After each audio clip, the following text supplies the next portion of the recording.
Around Dodge City and in the territory on West, there's just one way to handle the killers and the spoilers, and that's with a U.S. Marshal and the smell of Gunsmoke.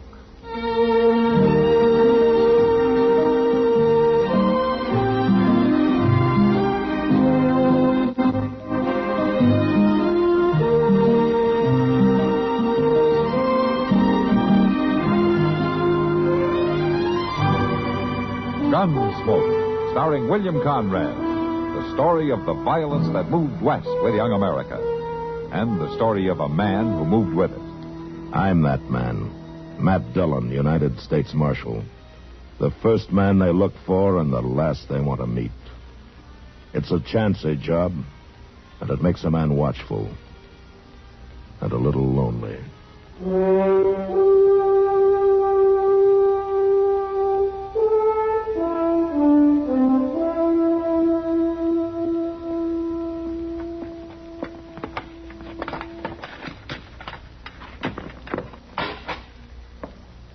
The last stick of wood.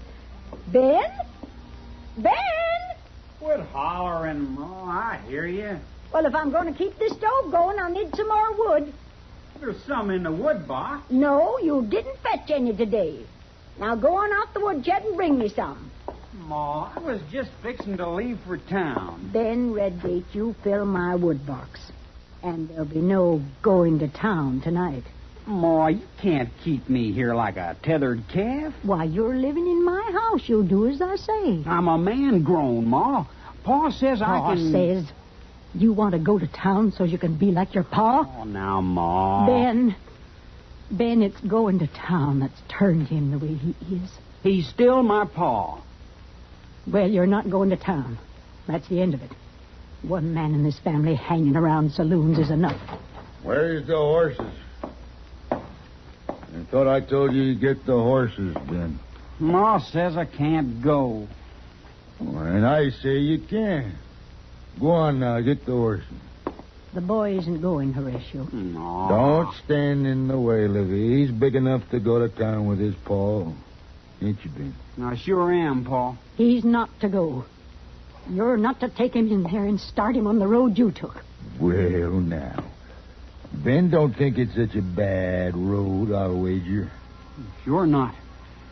All them sights I never seen. Time you saw him, boy. I mean what I say, Horatio. Ben is not to go. I can't stop you from going. It's too late for you anyhow. The whiskey hasn't been off your breath for 5 years or more. That's no concern of yours. It's my concern that I had to keep this place going so that my boy and I'd have a roof over our heads. Oh, ain't you had it hard, though? I've done what had to be done. And I'm not going to have you coming back whenever the spirit moves you, stirring up things, filling the boy with wild tales. He's my son, too. He's your son like I'm your wife. It hasn't meant much for a long time. You can't come back now and start taking over the boy's life. I should have known. You ain't stopped reading me out since the last time. I don't know why I keep coming back. Well, whether you come or go means nothing to me. But mark my words. You leave that boy alone. You mind you said that, Livvie. You'll have cause to rue this day. Pa, where you going? Any son of mine can find me in Dodge. I won't be hiding.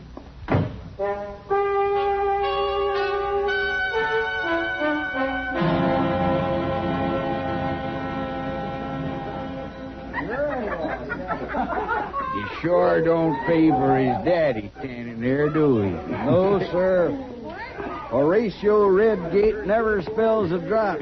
Why, he'd lick it right up off in the bar if he had to. Why don't you leave me be? Why, sonny, we figure you need somebody to look after you, that's all. Ain't that right? That's right.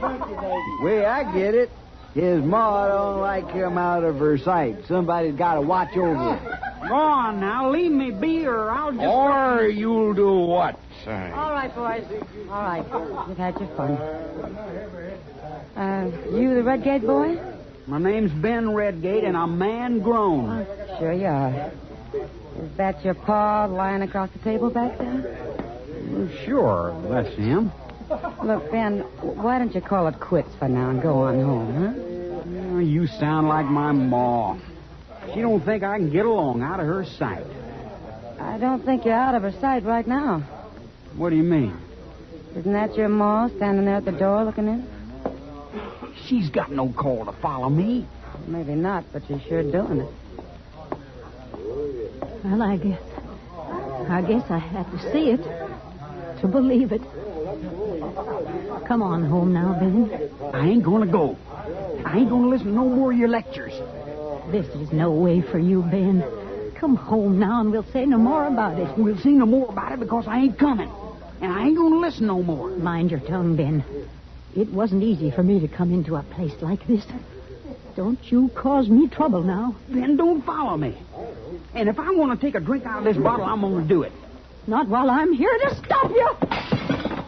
You may be too big to whip, Ben, but I can still knock a bottle out of your hand. You can't bust all the bottles in the saloon. I would if I could right enough. I still ain't coming, Ma, no matter what you do. All right, Ben, all right. I can't drag you. But I tell you this.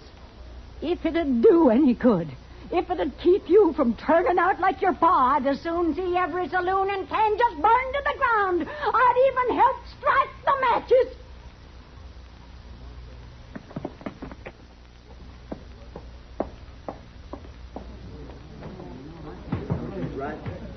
Your ma sure speaks her mind, boy. She said some mean things there.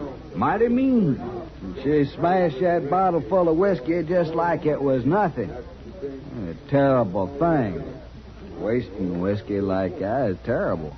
Can we buy you a drink, boy? No, I've had enough of this place. You going home like she told you? No, I ain't going home. I'm going to hunt up a place to get drunk where Ma can't find me.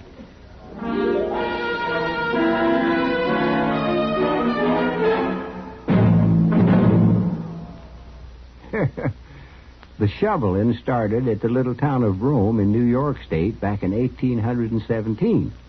And on July 4th, 1967, the post office released a special sesquicentennial stamp there in honor of the big ditch they dug, which, it says on the stamp in my album here, was the Erie Canal. Now, in case you don't know, that canal went all the way from Buffalo on Lake Erie to the Hudson River, connecting the Great Lakes with the Atlantic Ocean. The biggest waterway ever built in the United States at the time, and it was done mostly by the Irish just over from the old country, who did their digging with spit and mussel. Yep. Made lots of money for years on tolls. And the traffic and freight and people through the canal was mainly responsible for building up the Midwest and keeping business in the East busy doing it. Well, of course, the Erie Canal ain't what she used to be, because the railroads do most of the job now. But the big ditch is still there, and so is all the history that went through it.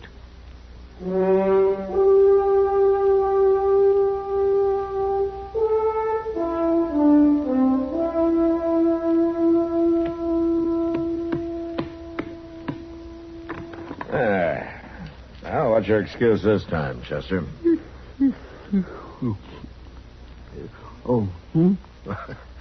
I just took all your men. The game's over. Oh, well, now, Mr. Dillon, I don't think checkers is a very good game to play so late at night. What's the matter? Can't you keep your eyes open? Oh, no, sir, it ain't that. Some colors, they get kind of blurry, kind of hard to tell they're red from black. Did you ever notice that? Yeah, that doesn't make much difference to me. How's that? I wind up with all the checkers anyway, whatever color they are. Oh, now, Mr. Dillon, what in the world's going on? I don't know. Come on.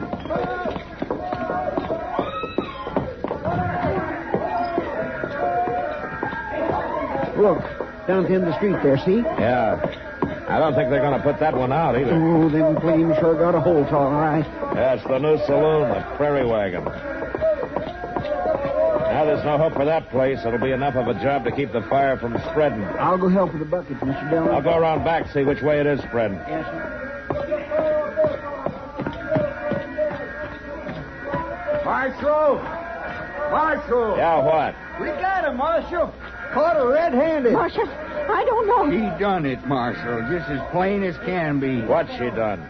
Well, come on, quick, mister. We got a fire to fight. That's just it, Marshal. She set the fire. This Redgate? No, Marshal, but you better go fight it before it spreads through the whole town. You can't let her I'm go. not going anyplace. I'll wait for you, Marshal, right here. You can do more than that, Miss Redgate. You can pass empty buckets back. All right, Chuba, let's get to work.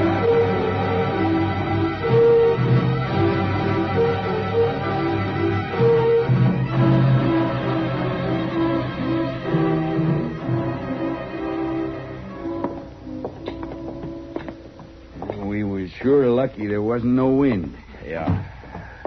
Yeah, you sit here, Miss Redgate. Well, thanks to her, the whole town didn't burn up. You men got facts to back you up on Why, this? sure. Marshal, everybody heard her say she'd like to set a match to every saloon in Kansas. Ain't that right, Jed? It sure is. She said it right there in the Long Branch just tonight.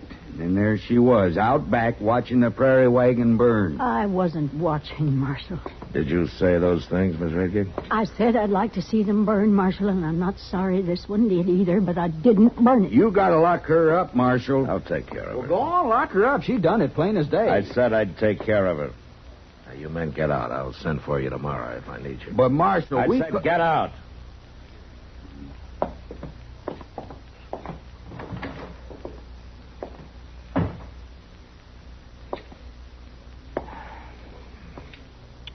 Miss Redgate, I think maybe you better tell me what you were doing out in the alley. I didn't set that fire. You were heard talking about burning saloons. And the saloon burns. You were found right out back. Now, does that sound very good to you? No, Marshal, it don't. And I'm going to have to hold you till this thing gets straightened out. Mr. Dillon.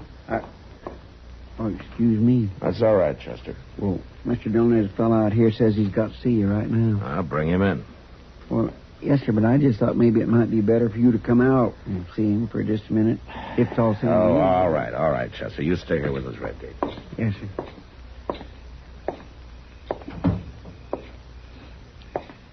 I want to see you, Marshal.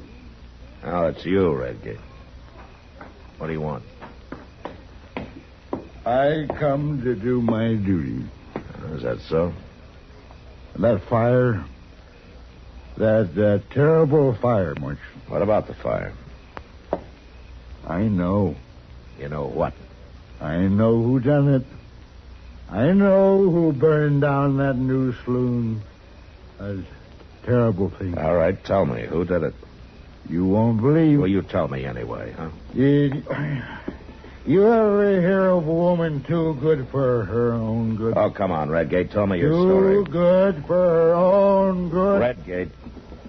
Well, that's her name, Marshal. Lavinia Redgate. Are you saying that she set that fire?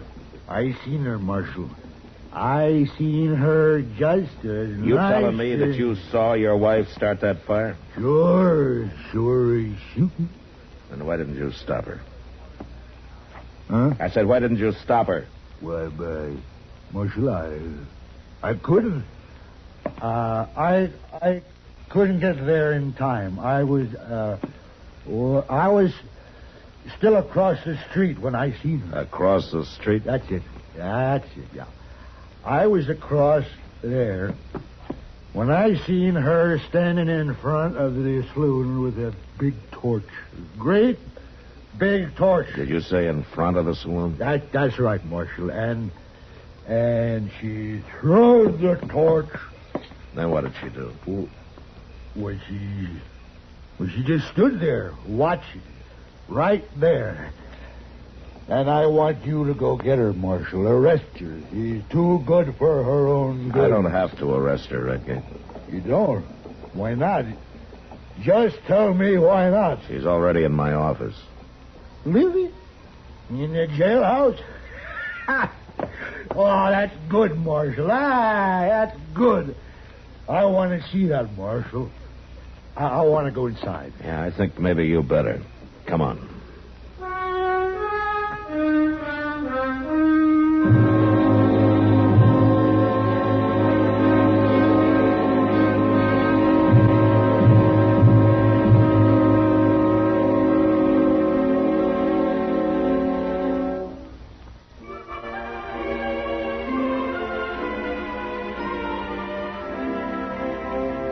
Hometowns in America have a lot in common, yet they're each one of a kind. Take, for example, Pulaski, Virginia. Every day is another day of sawdust in the air at Pulaski, but it's clean and fine and white. And besides, the Pulaski and Coleman Furniture Companies are mostly what make Pulaski go. If you're driving down from Washington on U.S. Highway 11, you'll pass right through Pulaski, and you can stop at Don Easter's Gap Restaurant for that good Virginia country ham sliced thick. Fair weather finds Piedmont Airlines touching down at New River Valley Airport, nearly 2 hours closer than the old Roanoke terminal. If you're in Pulaski at the right time, you can catch a ball game between Pulaski and Dublin. Or, if you're staying longer, a season ticket to the concerts in Blacksburg at BMI are just the thing. And those Civil War cannons still need a nice-sized park. But if your hometown is Pulaski, you already know this. We only wanted to remind you it's still there.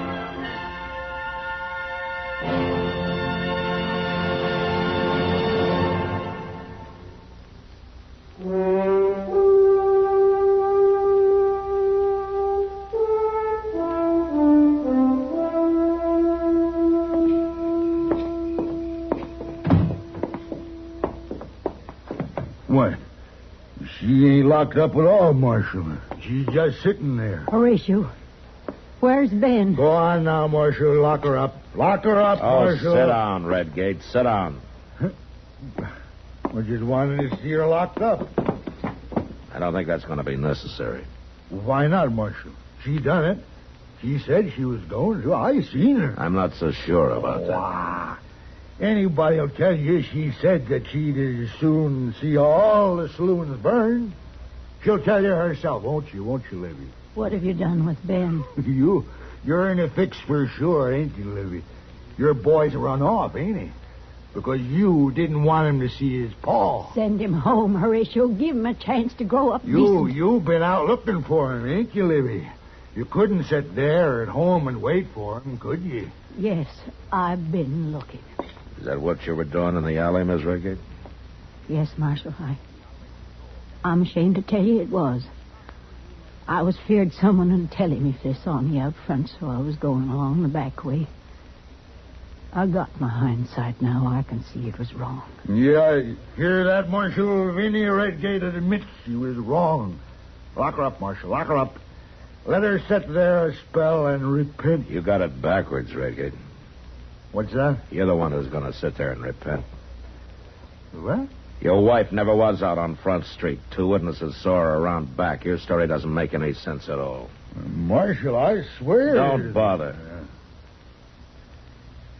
You sure wanted to get at her, didn't you? Oh, now, wait a minute. I'd watch what I was saying if I were you. Matt?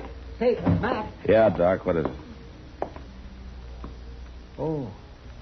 Well, I'll come back later. No, it's all right. It's all right. What's on your mind? It'd be better if I came back. Just speak up, Doc. Well, Matt, it's about that fire. Is somebody hurt? Somebody's dead. Well, who was it? Well, Matt? Doc. It's Ben. Isn't it? Yes, Mrs. Redgate. It's Ben. I had a feeling about tonight. I had a feeling. That's why I kept going after him, looking for him. You say that my boy was in that saloon? Yes, Horatio. He must have been asleep back at the bar. I'm sorry. I'm real sorry. Oh. Ben dead? What? I didn't mean nothing like this. I didn't mean to hurt nobody. Just to get Livvie in a fix for a day or two. You set the fire, didn't you? Yes, Marshal. I said it. But I didn't mean to burn my boy. Chester, take him back and lock him up. Yes, sir.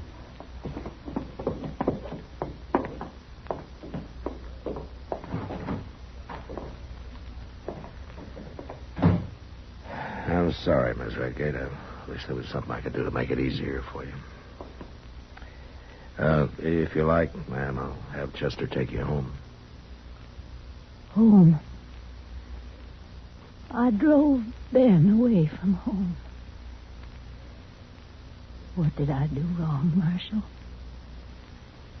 I only wanted him to be a good boy. Now, what did I do wrong? Well, maybe it's not what you did wrong, Miss Redgate. Maybe you just tried too hard to do right.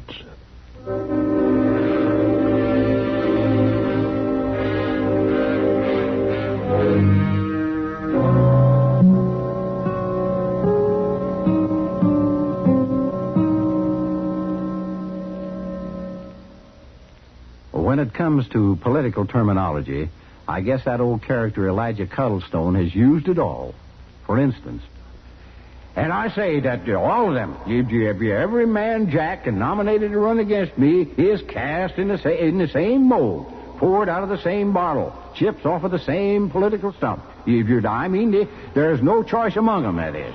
Fact is, I say that it's a fact that you'll see them ring in a dark horse candidate. A dark horse, that is, because they can't make up their minds otherwise, is what I mean. Well, dark horse, in the political sense in which Elijah used it, means pretty much as he explained it. An unexpected nominee brought in to break a deadlocked balloting for a candidate from among the leading nominees. Presidents Polk, Pierce, Garfield, and Harding were dark horses. Originally, dark horse was a racing term for a horse whose abilities were kept in the dark until displayed in the race.